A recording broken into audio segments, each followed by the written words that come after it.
What is a bariatric coach? Well, a bariatric coach is someone who works with people after weight loss surgery.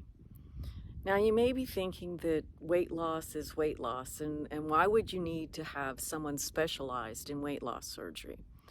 Well, there's a lot of challenges that happen after weight loss surgery that don't happen with generally trying to lose weight. I had my weight loss surgery in May of 2010. And I've been successful, and my husband also had surgery, and he was successful, but he had different challenges than I had. But there's a lot of different challenges that can happen. The first part of after the surgeries, there's a lot of things about rules about protein and liquids and what you can and can't eat. And then it slowly gets where you can eat more and more, but everybody has different challenges.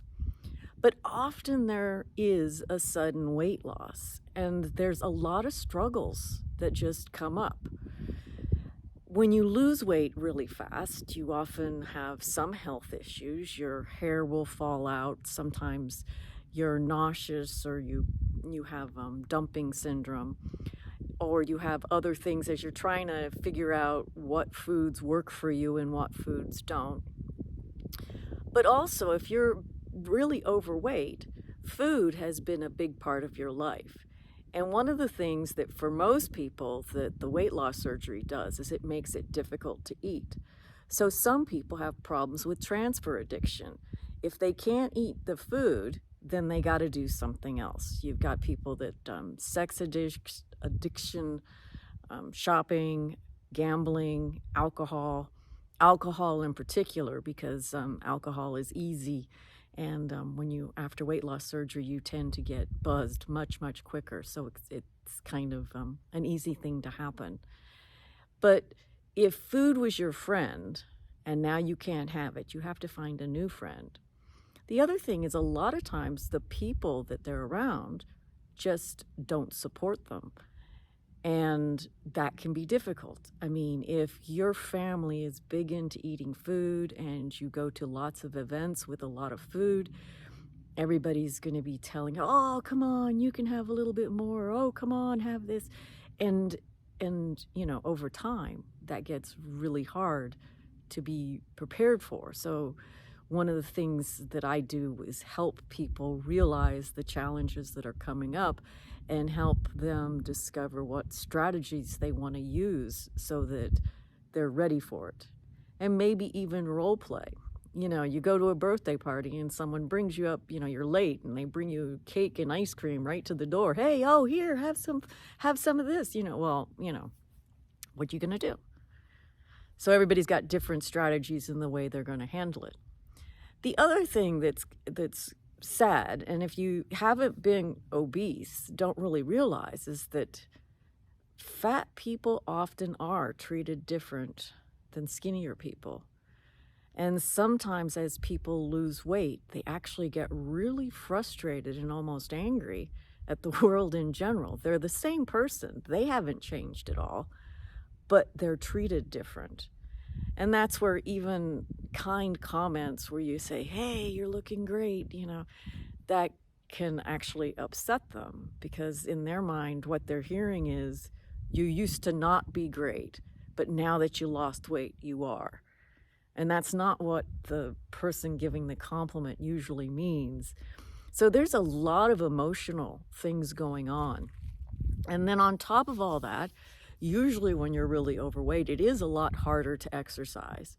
And of course, all the habits you've picked up and things you do kind of revolve around not being able to be to have exercise or to move easily.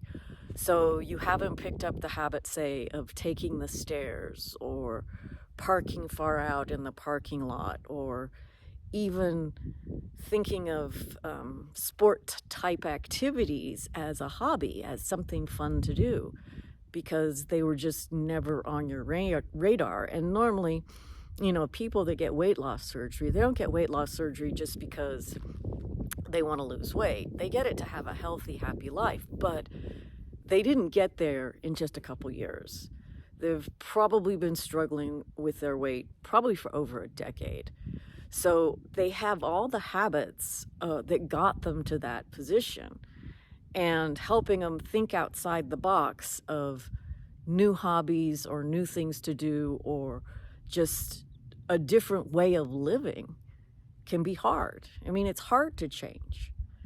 And then on top of it, they have the food issues. There's often health issues with gastric bypass surgery that you need to be more aware of. You need to be sure you take your vitamins and that you do your doctor's visits and that you follow a lot of the rules and you pay extra attention to your body, because there's other complications that can come up.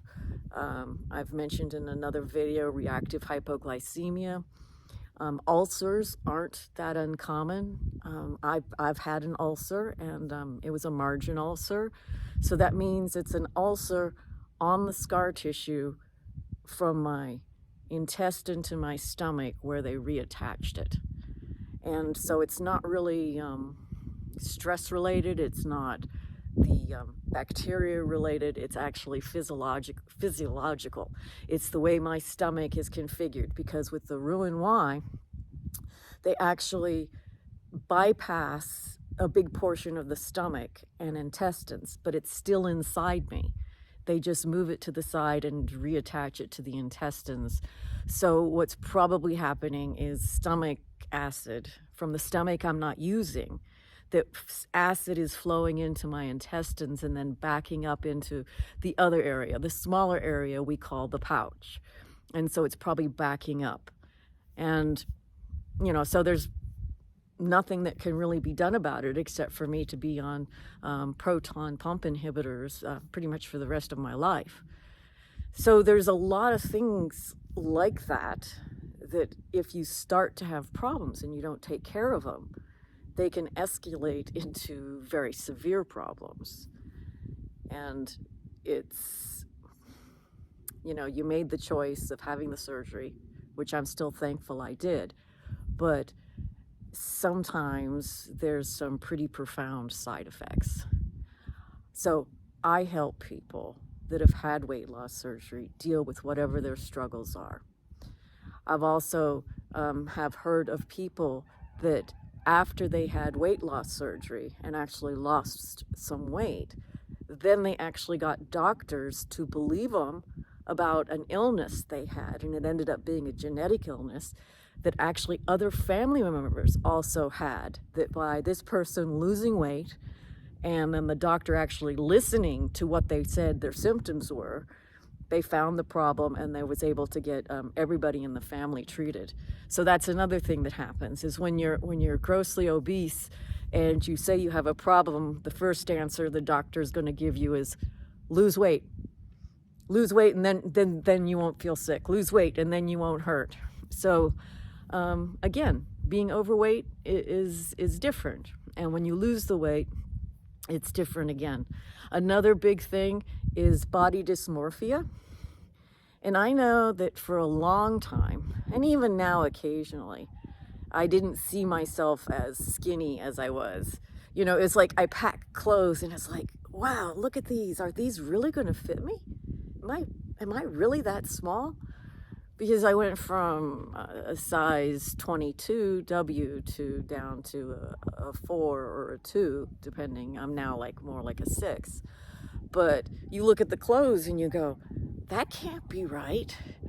And then you got to kind of keep in mind that we all have a function of self-fulfilling prophecy.